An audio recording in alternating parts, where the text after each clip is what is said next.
प्रिय विद्यार्थियों, मैं हूं डॉक्टर आनंद राठौड़, राजकीय महाविद्यालय खैरवाड़ा से। थर्ड ईयर के स्टूडेंट्स के लिए एक टॉपिक आज डिस्कस करना चाहती हूं। राजस्थान का बदलता हुआ मानचित्र से संबंधित है ये। राजस्थान का उद्भव भी कहा जाता है इसको।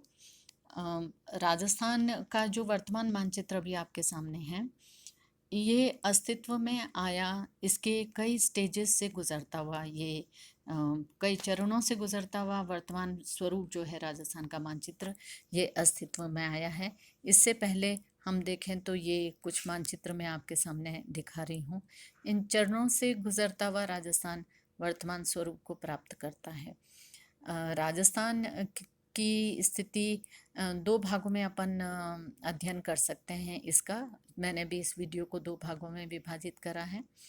पहला, राजस्थान स्वतंत्रता प्राप्ति से पहले राजस्थान के क्या स्वरूप रहे थे, और फिर अगला भाग अपन डिस्कस करेंगे कि स्वतंत्रता के बाद स्वतंत्रता प्राप्ति के बाद राजस्थान के निर्माण की क्या प्रक्रिया रही। तो ये कुछ व्याख्या बताई गई है। राजस्थान शब्द का सबसे पहले प्रयोग जो है वो एक विश्व प्रसिद्ध इतिहासकार कर्नल जेम्स टोड, आपने नाम सुना होगा, नहीं है तो याद रखें इस नाम को, काम के हैं, काफ़ी राजस्थान के बारे में इन्होंने बहुत उल्लेखनीय काम करे हैं, हिस्ट्री रिकॉर्ड करी है। इनकी पुस्तक आई थी annals and antiquities of Rajasthan, कई सारे वॉल्यूम थे इसके। 1829 में इन्होंने ये अपनी पुस्तक लंदन से प्रकाशित की थी।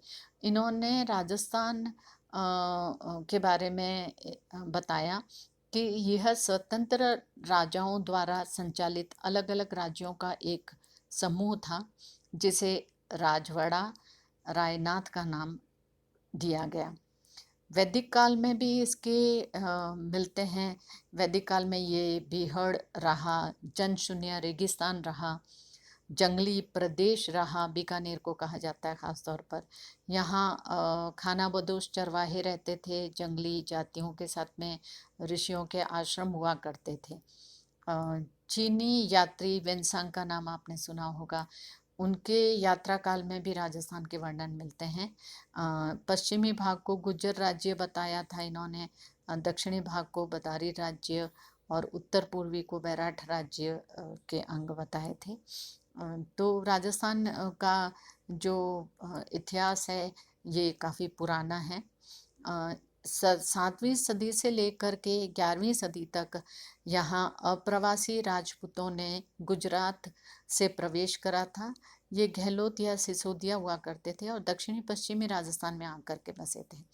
इसके बाद में परिहार वंशज आके बसे थे जोधपुर के मंडोर में, और चौहान वंशज सांभर में, भाटी वंशज जैसलमेर में आए, परमार सोलंकी वंशज भी अन्य भागों में आकर के बसने लगे। ग्वालियर के कच्छावा वंशज जयपुर में आके बसे थे, और कन्नौज के राठौड़ वंशज जोधपुर में आकर के निवास करने लगे। तो इस प्रकार राजस्थान का जो स्वरूप है वो इतिहास का जीता जागता नमूना बन गया था इस समय। और यहाँ पर फिर से याद रखने वाली बात है, 19 रियासतें थी और 3 खुद मुख्तार ठिकाने कहे गए थे इनको। जो 3 ठिकाने थे वो थे कुशलगढ़, निब्राना और बयाना। तो 18वीं शताब्दी तक ये स्थिति रही। 7वीं सदी से लेकर के 18वीं सदी तक राजपूत यहाँ पर इस 19 रियासतों और 3 खुद मुख्तार ठिकानों में बसने लगे थे। मध्यकालीन समय जो गुजरा था राजस्थान में, वो भारतीय इतिहास के उथल पुथल का समय रहा था, और राजस्थान ने भी कई परिवर्तन देखे थे। मुगल काल के में दिल्ली के सुल्तान और राजपूतों के रियासतों में कई युद्ध हुए, जैसे बाबर और राणा सागा के मध्य युद्ध हुआ था, खानवा का युद्ध। अकबर और महाराणा प्रताप के मध्य युद्ध हुआ था, हल्दी घाटी का युद्ध। तो कई उठापटक से गुजरता हुआ राजस्थान निकला है। 19वीं शताब्दी में देखें हम तो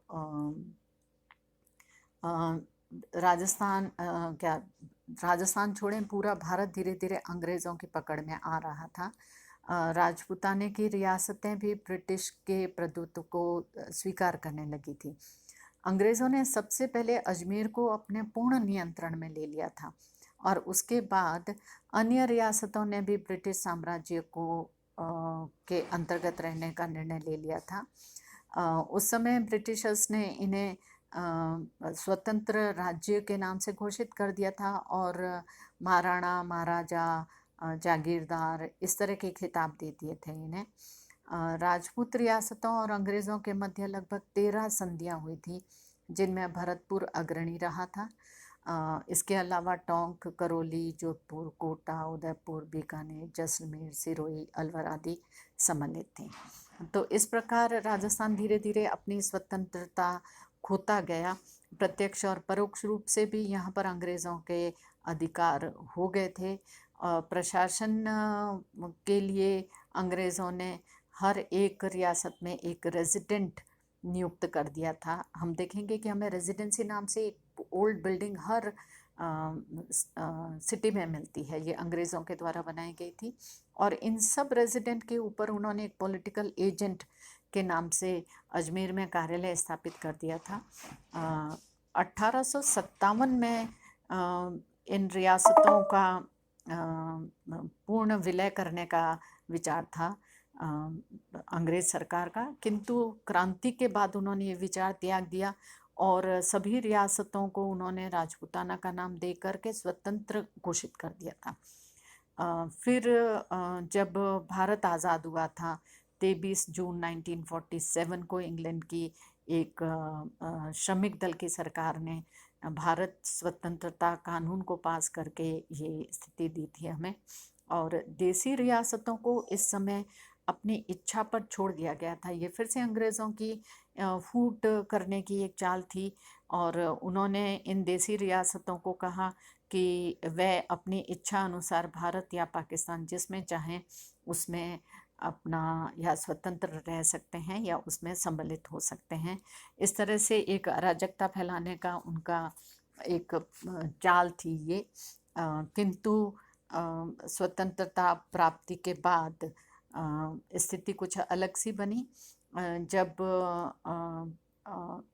हम देख रहे हैं डूंगरपुर, अलवर और भरतपुर और जोधपुर के रियासतों ने स्वतंत्र रहने की घोषणा करी, लेकिन इसी समय उदयपुर के महाराणा भूपाल सिंह जी ने बीकानेर और कोटा रियासतों के साथ मिल कर के अपनी रियासतों को भारत संघ में मिलाने का प्रयास करा था और यहीं से राजस्थान निर्माण की प्रक्रिया आरंभ होती है।